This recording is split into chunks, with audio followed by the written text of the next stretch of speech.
All right. I think we have most attendees here on, and obviously if there's a few more that jump in, hopefully they catch up. So first off, welcome to our conversation today around 3 optimization strategies you can't afford to miss. We're glad you joined us.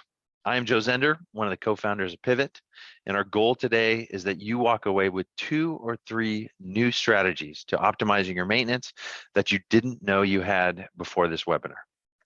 Maintenance. This topic is usually a sore one for most IT organizations. Everyone knows that support contracts are a necessity for infrastructure uptime. Everyone also knows that these contracts are heavily overpriced and huge profit centers for the OEMs.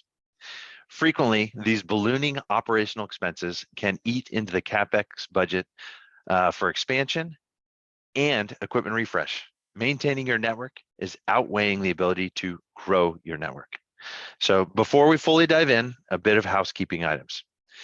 Q&A.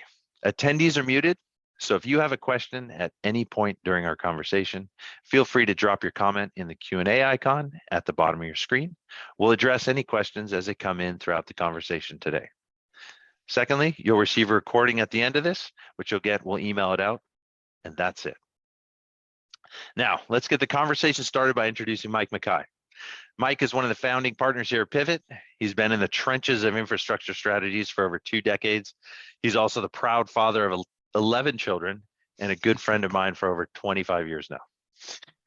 Wow, you just aged me right out of the gate, Joe, just like that. Yeah, it's yeah, it's been a while. I was just joking with my wife that it was just my oldest daughter was the flower girl in your wedding, and she just got married this past summer, a year ago now, and so yeah, we are definitely dating ourselves and getting old. Fortunately, my mind is stuck somewhere around 17, 18 years old. So yeah, it's good to connect with you, Joe. Mike, I think even at that wedding, I still had a little tuft of hair up here that has since disappeared It in has.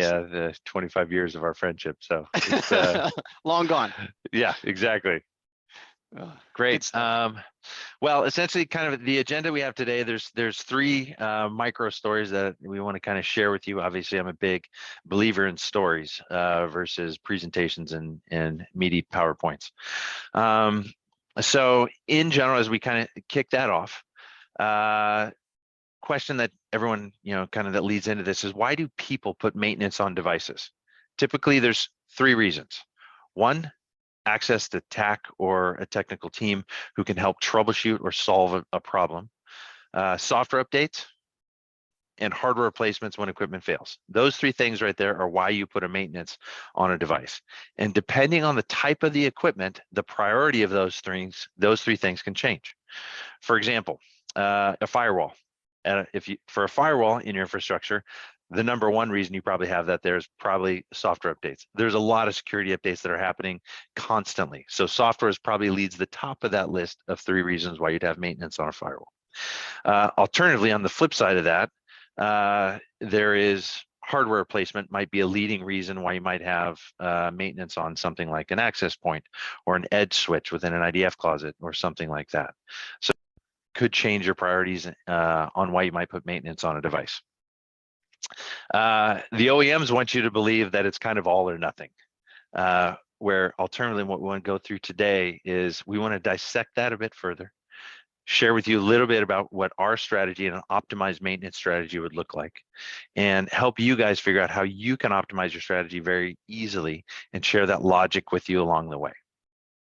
So Mike, you're front and center every day in conversations with prospective clients and existing clients. And is there a customer you've had that did not have anything on maintenance? How did you add that or start to look at that with your customer? Yeah, I think it's a great question. I think one of the main things that clients or folks that are looking at this idea of our one call maintenance offering need to understand is that almost always our clients who are looking at kind of a hybrid or optimized approach. And so what that means is certain devices staying with the OEMs. You mentioned that, current firewall appliance. That might be a perfect example there. And then other devices, maybe that's legacy infrastructure, maybe that's edge infrastructure, maybe that's infrastructure that their team is seeing fit for, one call and for our TPM offering. And so one of the things, and I know, Joe, you're going to get into this a little bit, is what we do is come alongside clients. We help them take that asset or estate list and then really kind of break it down into categories to kind of walk through and talk about where and how to utilize one call. And I know that there's a few values really, primarily is this idea around lowering OpEx costs. It's not uncommon for us to see clients be able to shave 30, 40, 50, even sometimes more off of their overall maintenance bill by utilizing one call. Another quick reason is this idea of, no more forced upgrades, really the ability and the option for you to upgrade your network on your terms. I know one of the major frustrations we run into, hearing this from clients is as soon as they have a product line in place, in their network, stable, and the OEM then end of sale, end of life, and they're back on this hamster wheel of having to do a constant refresh. Well, you look at some environments and even some platforms, well, a 3, 4, 5-year depreciation schedule might make sense and might be something attainable. You look at other, environments, for example, let's say a school district that maybe has to have a significantly longer depreciation cycle where they've got to have that infrastructure in place for 10 plus years.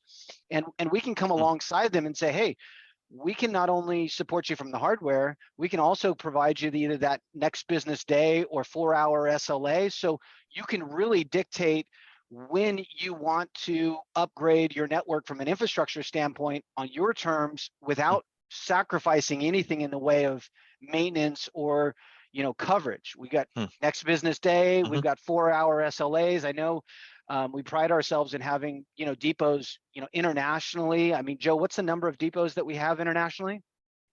I think the most recent tally, I think we're just under 200 globally, I think now.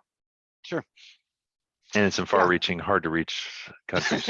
Yes. Yeah. So, those are kind of the conversations that are happening on a daily basis out there, kind of, with clients, with prospects who are evaluating this. It's really nice to be able to provide an option that's outside of the box. And when clients are, again, feeling that pressure, whether it's from the finance department to lower OpEx and maintenance cost, we can put together some options. If it's again feeling the pressure of not wanting to be on this continual hamster wheel of refresh and being able to extend the life of some legacy infrastructure, we can be an option. So again, just great. Yeah. Looks like not to cut you off, Mike, but I think we have our first question in the Q&A, and I'll probably kind of chime in throughout this conversation. So anyone can throw any questions to the Q&A. So this question here, my switches are going EOL and my new ones won't be here for another 6 months. Do you have any options to help me cover the next 6 months until my switches arrive? Essentially what this, how I would define that would be, do we have short-term maintenance options? This has become a huge deal. So the short answer is yes. And it's a very common request that we get. Short-term maintenance options. What supply chain obviously is a CapEx piece of the budget, right? Is you're looking for a refresh or you have a scheduled refresh, then all of a sudden the OEM's 6-month lead time now is a 12-month lead time, or navigating around that. So you have legacy infrastructure that you had already planned on ripping out anyways, but now it's going to need to be there for another short period of time. And in this particular question, 6 months. So the answer is yes. And we do this we can give you that 6-month extension without overpaying for it. In general, it's usually about 70 to 80% less than the OEM contracts. So not only do you not have to overspend for an unbudgeted new OpEx expense to account for that, but we can help keep that money to a minimum to help kind of offset some of the expenses that you didn't have planned out. So great question. Um, and Mike, I love the example. The school district is a great one. Mainly, they have some a lot more restrictions than some in the private sector might have. But imagine if you've got a few stories of how you've gotten creative, and I'm going to try and get a few more out of you today. So, if you're an IT team and you have complicated maintenance contracts, and almost most contracts usually are having to do with dates and all the above, but you don't want to spend more than you need on maintenance, here's an inside look at how we can help you build that hybrid strategy. So Mike, as you talked about this hybrid optimized strategy, one of the things we've got is this free IT assessment.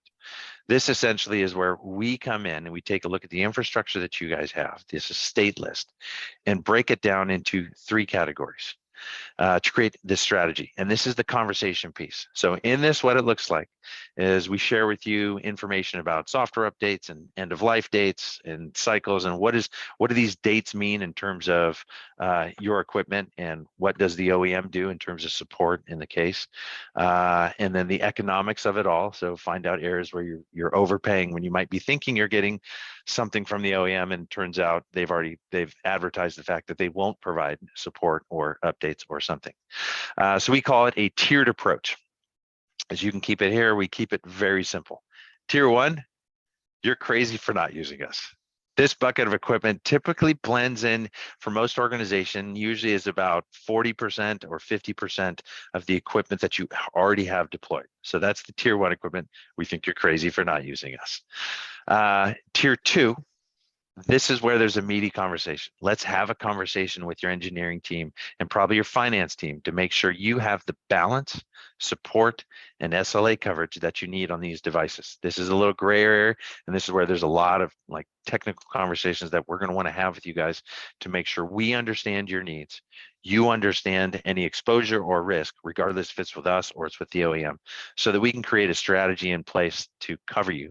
And then the third tier is where you need to stick with the OEM. Think of your like typically security devices, your firewalls, devices that have these constant updates and whatnot, where the OEM, that's their intellectual property, where you've got to stick with them. So that's the tier three.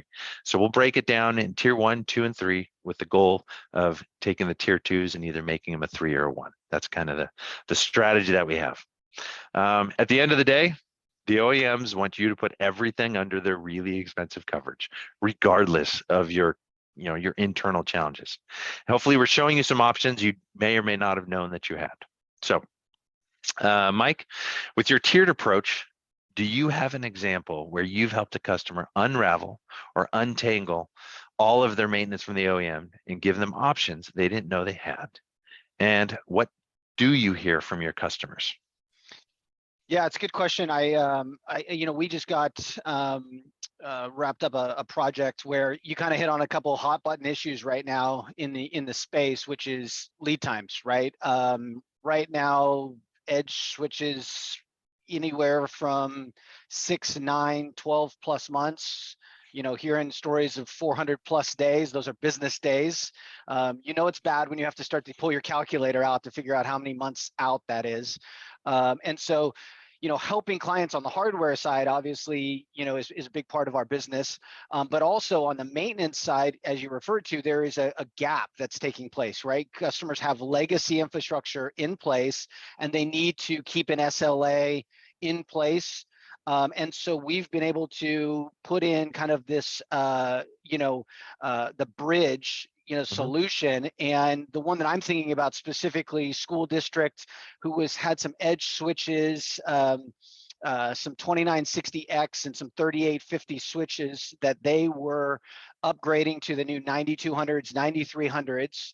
I think we've got a slide available for that particular project, but it was about, I want to say about $86,000 in OEM SmartNet cost tied to that option for an MBD. And they're looking at, again, do we look down the barrel of another 12-month contract and $86,000 in expense, or do we look at Pivot's one call maintenance offering and which we had put together a solution for them, given the exact same SLA on the exact same equipment, and able to come in at about $10,000, roughly about $75,000 in savings.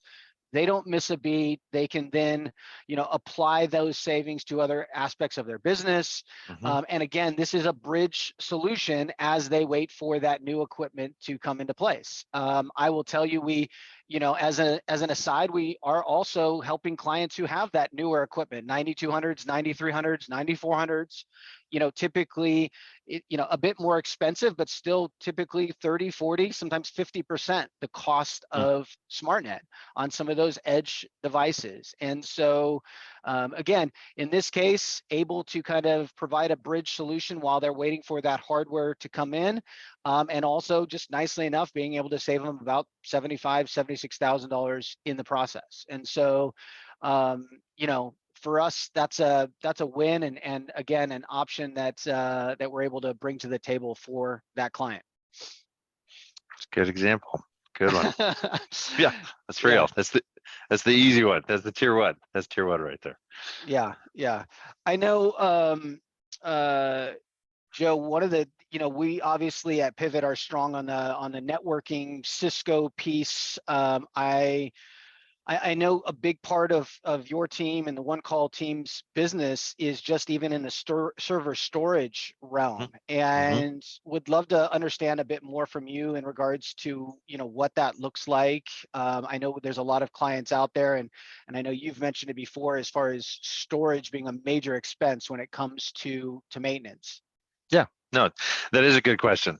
Usually when we get these big estate lists from organizations, almost always when you look at the line item network versus systems versus storage or something like that, storage is always the biggest number. It's very expensive. Not only is it very expensive on the CapEx side, but the maintenance is also very expensive. And any of the big OEMs, all of them, they definitely have a bit more of an aggressive, call it a bait and switch strategy. You'll spend, call it $1 million on an array, which includes 3, 4, 5 years of maintenance, whatever it might be. And then at the end of that cycle, even if you're still using it and you just need a couple more years out of it or something, you might see maintenance to maintain it after those times might be 40%. So using those numbers, you might be looking at a $400,000 maintenance bill on an end of sale or end of life storage array, because their life cycle is roughly 3 years. And then you're like, that's a lot of money for already a legacy system, and I know I'm going to need a new array. So you see that a lot with storage. Mike, obviously, as you kind of bumped, like you mentioned, you're in the trenches a lot. Is there another example or story where you've bumped into, like in the data center or it's a storage team, where you've seen a real life example of Sure. a customer where there's no technology reason to move, or there might be a reason why it has to stay, or because they Well, build a lot of applications around something? Do you have any examples there? yeah, I know our team here in Tennessee just put together a proposal. It just popped up on the screen for Mm. a 4-hour SLA for a 3-par storage appliance for a client. As you know, Joe, my expertise is not so much in the storage realm. I'm more of a network guy, but I do know kind of the major high level highlights of this project were the savings. It was roughly about $50,000 in savings, providing the same 4-hour SLA. We were spares sitting in a depot in Colorado. Mhm. And then in addition to that, I think more importantly is helping that client extend out that, that refresh of that new storage appliance, which in this case is going to be a multi-million-dollar project that maybe they're not able to bite off on today, but able to extend and push out for another 18 to 24 months. And, again, providing them options, not only from a saving standpoint, but being able to, extend or push out that refresh cycle a bit longer. Joe, I know there's a question just kind of talking about some of the skills, the technical skills of the one call team. Mhm. I know, just kind of working with some of our engineering folks firsthand, one of the things I love is the real world experience that our engineering team brings to the table from a technical support standpoint. I've time and time again, engineers that we have on the bench are able to, help, whether it's on at a CCIE Cisco level or, server storage environment. But maybe you could, touch on that just a little bit, as I know it's popped up in the questionnaire. Mhm. Yeah, I would say our army of engineers out there is broad, wide, and deep. I mean, it's which, in many ways, which is actually really cool, is it also rolls into our professional services arm. But these same senior architects that do a lot of these big deployments and architecture and whatnot, they're the same engineers on the bench that also work on our maintenance side of the house. So these guys aren't just guys with certs. These are guys who do deployments. They've seen stuff in the field. They've been out there, as well as obviously gaining all the certs. So they have everything learned in the classroom, as well as in the data center, as well as in the field, and all this, and blending that together instead of, like I said, just book knowledge or whatnot. Being able to think outside the box, and in general, our goal is to my or the team there in service delivery, their goal is just the individual who takes your ticket. The goal is to have that person solve the ticket. So it moves very quickly into that senior type of engineer to be able to solve that without a bunch of like I ticket know bureaucracy right in the middle. I also know one of the things that our clients appreciate is the fact that we realize that most of our clients are pretty high level engineers. So we will, if it's an opportunity for us to troubleshoot, we will. If it's Mhm, an opportunity where, hey, you've already done the legwork and the troubleshooting and you simply need the spare to be deployed, mhm, we're going to do that. We're going to make mhm. that happen. We don't spend, hours of cycles of, to try. We get that spare deployed, whether it's a next business day or 4-hour SLA, and we meet that contract SLA and get it off your plate. Yeah, great. Well, that's great stuff, Mike. I appreciate these examples and these stories. And as we kind of see here, real high level, some of these scenarios can get pretty complicated. Every organization and vertical and team usually has their own little nuances. And so our hope is to better understand those challenges and see where we can bring something creative that your current resource or your current VARs may not be bringing. But I love that HP example. I mean, that's a quick and easy $50,000 savings that was very quickly identified, and I remember seeing that from the sidelines. So in summary, as renewal season is coming up, we wanted to highlight a few recommendations for you. One, the free IT assessment.